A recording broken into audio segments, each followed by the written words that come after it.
C'est la grande peur de cette rentrée politique. À 50 jours du premier tour des élections régionales, le Front National connaît une nouvelle percée. Dans tous les sondages, les listes du Front National gagnent des points. L'actualité récente, marquée par la crise migratoire, les tentatives d'attentat de Daesh, plus les mauvais résultats sur le front du chômage, sont autant de vents porteurs pour le parti de Marine Le Pen.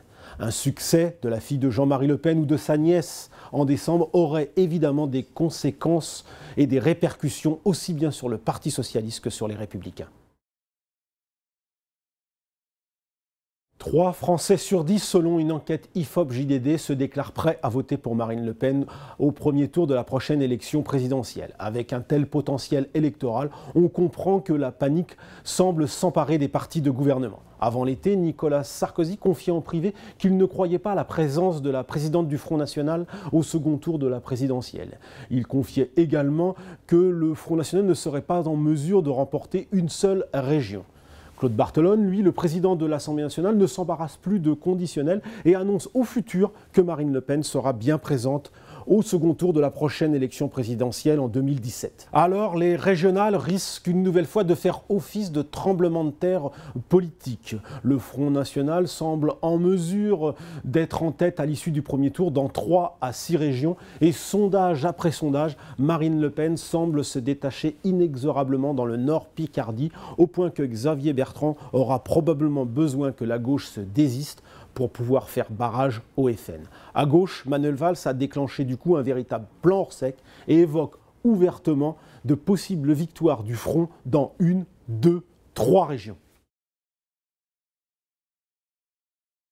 Face à la nouvelle montée du FN, les leaders politiques socialistes ou républicains n'ont que le mot colère à la bouche. François Hollande est sorti de sa réserve le premier au Parlement européen. Il a piqué un coup de sang et claqué le beignet, selon l'expression de son ami Julien Drey, contre Marine Le Pen, qui venait de le qualifier de vice-chancelier d'Allemagne. Nicolas Sarkozy aussi n'a pas de mots assez durs pour cibler la patronne du FN. Et dans chacun de ses discours, il se pose en meilleur rempart contre le FN.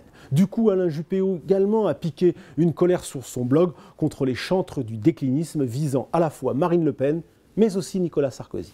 En réalité, cette soudaine panique cache un autre match, celui qui opposerait, du moins dans les sondages, Marine Le Pen et ceux qui gagnent la 2e place. D'abord François Hollande, pour qui elle semble pour l'instant hors de portée.